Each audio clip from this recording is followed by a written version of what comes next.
تاریخ عظیم رہنماؤں اور خطرناک آمروں سے بھری ہوئی ہے، لیکن چند نام ایسے ہیں جو آج بھی خوف پیدا کرتے ہیں۔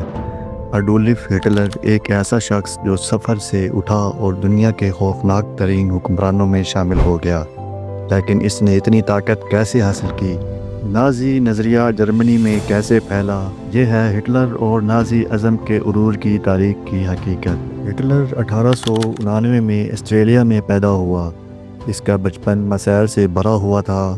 اس کے والد سخت گیر تھے اور وہ اپنی زندگی کا مقصد تلاش کرنے میں ناکام تھا۔ وہ ایک فنکار بننا چاہتا تھا، مگر بار بار ناکامیوں کے بعد ویانا میں زندگی گزارنا اس کے لیے مشکل ہو گیا۔ انہی مشکل حالات میں اس کے شدت پسند نظریات کی بنیاد پڑی۔ ہٹلر کے بچپن میں ہی اس کے خیالات میں شدت آنا شروع ہو گئی تھی۔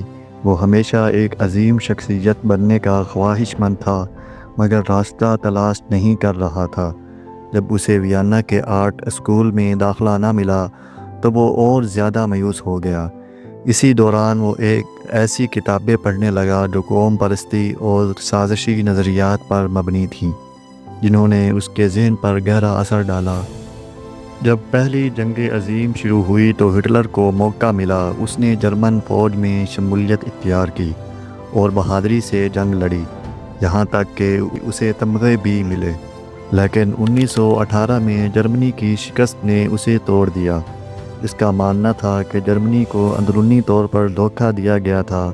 یہ سوچ اس کے بڑھتے ہوئے نفرت انگیز نظریات کے ساتھ بعد میں ایک بھیانک حقیقت بن گئی۔ جنگ کے دوران ہٹلر کو کئی بار خطرناک محاذوں پر بھیجا گیا، جہاں اس نے موت کو قریب سے دیکھا۔ جنگ کے اختتام پر جب جرمنی ہار گیا تو وہ نفسیاتی طور پر شدید متاثر ہوا۔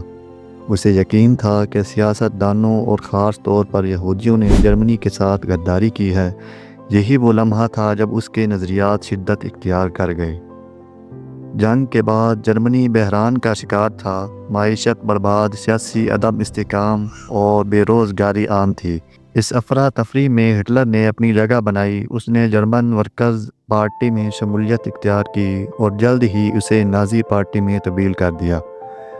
اس نے جوشیلی تقریروں اور پروپیگنڈے کے ذریعے عوام کے خوف کا فائدہ اٹھایا۔ یہودیوں اور کمیونسٹوں کو ملک کی تباہی کا ذمہ دار ٹھہرایا۔ اس کی باتوں نے اسے ایک مضبوط لیڈر بنا دیا۔ 1923 میں ہٹلر نے اقتدار پر قبضہ کرنے کے لیے ایک ناکام کوشش کی۔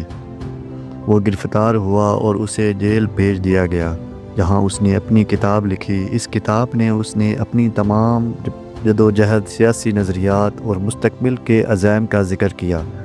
یہ کتاب نازی نظریات کو پھیلانے کا ایک عام ذریعہ بن گئی اور 1929 کی عظیم کے ساتھ بازاری ایک بڑا موڈ ثابت ہوئی۔ لوگ مایوس ہو چکے تھے اور ہٹلر نے انہیں بحالی کے خواب دکھائے، اور 1933 میں وہ جرمنی کا جانشین بنا۔ لیکن یہ تو صرف شروعات تھی۔ چند ہی مہینوں میں اس نے جمہوریت کا خاتمہ کر دیا اور خود کو فیورر یعنی مطلق العنان رہنما قرار دے دیا۔ اب پورا جرمنی نازیوں کے قبضے میں تھا۔ ہٹلر نے اپنی حکومت کے ابتدائی دنوں میں عوامی منصوبے متعارف کروائے، معیشت کو بہتر بنانے کے اقدامات کیے اور جرمن قوم کو جنگ کے لیے تیار کرنا شروع کر دیا۔ نازی پروپیگنڈا مشینری نے ہٹلر کو ایک نجات دہندہ کے طور پر پیش کیا، جس نے عوام کو اس کے حق میں مزید مضبوط کر دیا۔ اقتدار سنبھالتے ہی ہٹلر نے 1939 میں دوسری جنگ عظیم شروع کر دی۔ اس کی فوجوں نے یورپ پر تیزی سے قبضہ کر لیا، لیکن میدان جنگ کے پیچھے ایک اور ہولناک کہانی لکھی جا رہی تھی۔ لاکھوں بے گناہ انسانوں کا قتل عام ہوا اور ایک بے رحم آمریت ہٹلر کے خالص جرمنی کے خواب نے دنیا کو تباہی کے دہانے پر پہنچا دیا۔ جنگ کے دوران ہٹلر کی فوجوں نے غیر انسانی جرائم کیے، جن میں قیدیوں پر تجربات گیس چمبرز میں قتل اور لاکھوں یہودیوں، معذوروں اور دیگر اقلیتوں کی نسل کشی شامل تھی۔ یہ ہولوکاسٹ تاریخ کے سیاہ ترین ابواب میں سے ایک ہے۔ جیسے جیسے اتحادی افواج نے جوابی حملہ کیا، ہٹلر کی سلطنت ٹوٹنے لگی۔ 1945 کے آغاز میں برلن پر حملہ ہوا۔ اپریل میں جب شکست یقینی ہو چکی تھی، ہٹلر اپنے خفیہ بنکر میں چلا گیا۔ 30 اپریل 1945 کو اس نے خودکشی کر لی۔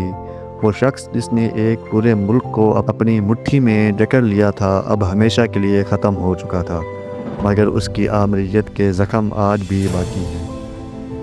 ہٹلر کی موت کے بعد نازی حکومت کا خاتمہ ہو گیا۔ اتحادی فوجوں نے جرمنی پر قبضہ کر لیا، جنگی جرائم کے مقدمات شروع کیے گئے اور دنیا نے ایک تاریک دور سے سبق سیکھنے کی کوشش کی۔ ہٹلر اور نازی ازم کے عروج کی کہانی ایک خوفناک یاد دہانی ہے کہ کس طرح خوف، پروپیگنڈا اور شدت پسندی ایک پوری قوم کو اندھیرے میں دھکیل سکتی ہے۔ تاریخ کو یاد رکھنا ضروری ہے، کیونکہ صرف ماضی سے سیکھ کر ہی ہم ایسے خوفناک سانحات کو دوبارہ ہونے سے روک سکتے ہیں۔